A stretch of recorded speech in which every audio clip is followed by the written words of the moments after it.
Good evening, this is Dimitri Lascaris coming to you from Athens, Greece on the evening of August 13th, 2024. Yesterday I reported from the port of Piraeus that the Greek government of Kyriakos Mitsotakis had permitted a US flagged tanker by the name of Overseas Santorini to dock in the port on August 11th and had done so despite the fact that that tanker was carrying military jet fuel from the United States for Israel's Air Force, and was doing so at a time when Israel's Air Force was clearly involved in crimes against humanity in Gaza. Now, this decision by the Greek government was made despite detailed warnings from international legal experts that cooperation with the vessel and its owners could render government officials liable in international law for complicity in crimes against humanity, including genocide. Well, it turns out that in fact there's a second vessel, a tanker by the name of Overseas Suncoast. It too has been carrying military jet fuel from the United States to Israel, and it too was allowed in the last few days by the government of Mitsotakis to dock at the port of Piraeus. Upon learning of these events, local peace activists and Palestinian solidarity protesters called on short notice for a protest to be held outside the Greek Ministry of Shipping at the port of Piraeus this morning. I was there. I had an opportunity to view the protest and also to speak with a representative of BDS Greece. You're going to see footage of that protest and hear from that representative in a moment. One thing I want to point out about what I saw today is that there was no indication that any other journalist was there from the Greek media, which is quite surprising, not only because we're talking here about Greek government complicity in a genocide, but also because the conduct of Israel, not only in Gaza, but also in Iran with its assassination of Ismail Haniyeh, and in Lebanon with its assassination of Hezbollah's top military commander, has greatly increased the risk of a major war in the region, which would have devastating consequences for Greece. Among other things, there would undoubtedly be vast numbers of desperate refugees who would try once again to reach the shores of Europe, and Greece is an obvious entry point for them to do that. That caused tremendous political stability in Greece and in Europe in 2015, the last time a refugee crisis was raging in the waters of the Aegean. But also, a major conflagration in the Middle East would undoubtedly cause the price of oil to soar, and Greece's economy is heavily dependent upon imports of oil and gas from West Asia. So this would have a devastating impact, both directly and indirectly, upon the Greek people and their economy. Nonetheless, as I indicated, there was no suggestion whatsoever that the Greek media came to the protest, had any interest whatsoever in the protest. The other thing that I should point out is that it was not a particularly large gathering, but that's not surprising, particularly for this time of year, because it is the month of August, it's extremely hot. A lot of Greeks have left the city as they typically do this time of year, to escape the heat and spend some time in the nearby islands with their family and friends. And also there is a major wildfire which is raging close to Athens and has caused a thick pall of acrid smoke to hang over the city for long stretches of the day. But nonetheless, a number of people braved these conditions, came out. Here's what I saw and here's what I heard.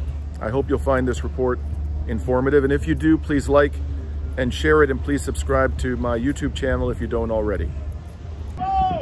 Καμιά υποταγή, η μόνη υπερδύναμη είναι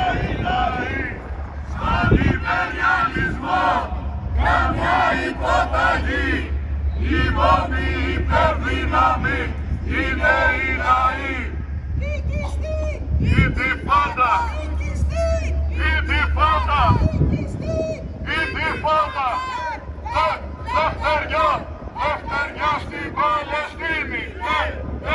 Λευτεριά, λευτεριά στην Παλαιστίνη.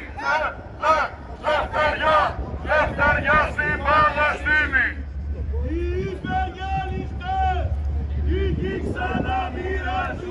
Με το λαό το αίμα, ταξί τώρα χαράζουν. Οι υπεριαλιστές, οι ξαναμοιράζουν. Με το λαό το αίμα, ταξί τώρα χαράζουν.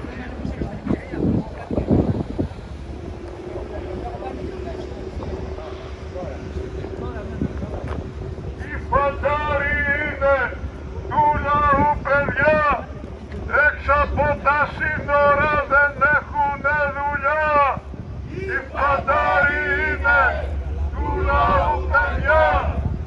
Έξω από τα σύνορα δεν έχουνε. Dimitri, thank you for speaking with me today. Could you tell us your name and the organization you're with? Yes, my name is Dimitri Plionis and I am a member of the BDS Greece group. And why have these protesters gathered here today? What's going on? Okay, here is the Ministry of Navtilias, Shipping. of shipping. And that would be this big building behind us? That's right. Okay.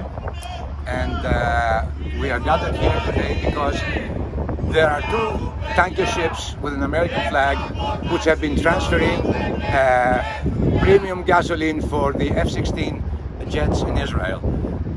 They come from Corpus Christi in Texas, they travel through the Atlantic, they come through the Mediterranean, and each one of them has 300,000 barrels of JP8 premium grade gasoline for jets, which are bombing Gaza, and they are killing people.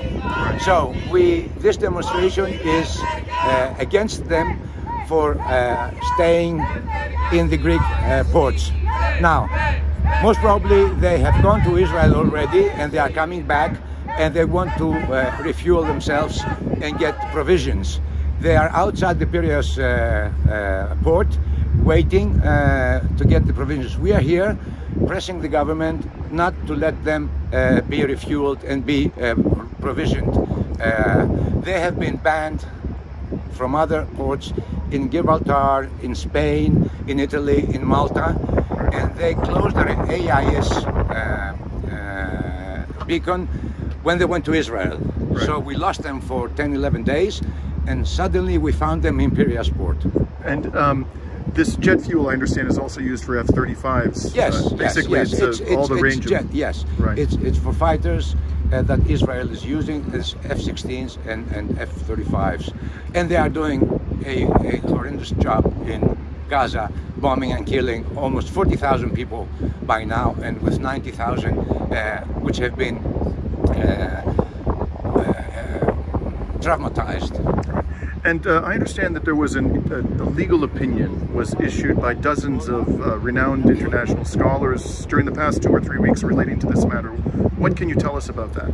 Yes, there has been a legal opinion which derives itself from the decision of the ICJ that has decided that Israeli occupation is illegal and that the Palestinians do not have to get themselves into negotiations with Israel because their rights are unalienable, and and this opinion has made the legal case that Israel is already illegal in its occupation in Palestine, in West Bank, in Gaza, East Jerusalem, and this creates the legal framework that states and organizations can take up and press the governments to follow the international law, as it has been expressed many times, with the last time for the decision of I think end of April was, of the ICJ. Now, I saw a poll recently which showed that the vast majority of Greeks either want the government to support the Palestinian people or to remain neutral as between Israel and Palestine, and only 18% of Greeks, according to this poll, wanted the government to be supportive of Israel. Why do you think this government, because obviously this is not the only way in which this government is supporting Israel, it has a deal with Elbit systems, it has allowed Greek airspace to be used for exercises with Israeli military exercises and so forth. Why do you think the government is disregarding Greek popular opinion to this degree and is so supportive of this apartheid state? Well, this is done by many governments, and of course the Greek government too. It has been entangled with NATO. I believe this poll is very close to reality. Greece used to be and still is a very pro-Palestinian Western nation, but after the strategic alliance with Israel from 2009 until today, the press, the Greek media, and the government and other organizations have been trying very, very hard to change this pro-Palestinian stance of the Greek people. They have not succeeded in their cause, in their aim, but still they have neutralized some people for the Palestinian cause. This is the actual situation. When Israel gets into your country, then you should expect things like that to happen. Right. I saw, in fact, a series of articles in Καθημερινή, which is considered by some to be the paper of record in Greece, the English language version, about the Greek government's attitude towards what is being done in Gaza, and they did not utter a peep of criticism, Καθημερινή, in their articles about Israel, and in fact all they did was argue that Greece's strategic priority should be to support Israel in any way it can.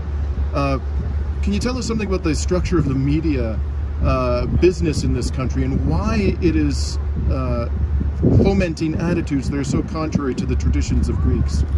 Okay, you're talking about Καθημερινή, which is the leading conservative right-wing newspaper.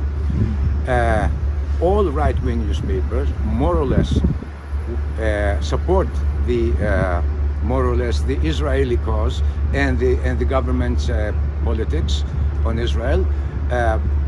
Very few media which are considered fringe, some of them, or one mainstream media which is Εφημερίδα των Συντακτών, supports, let's say, the pro-Palestinian stance.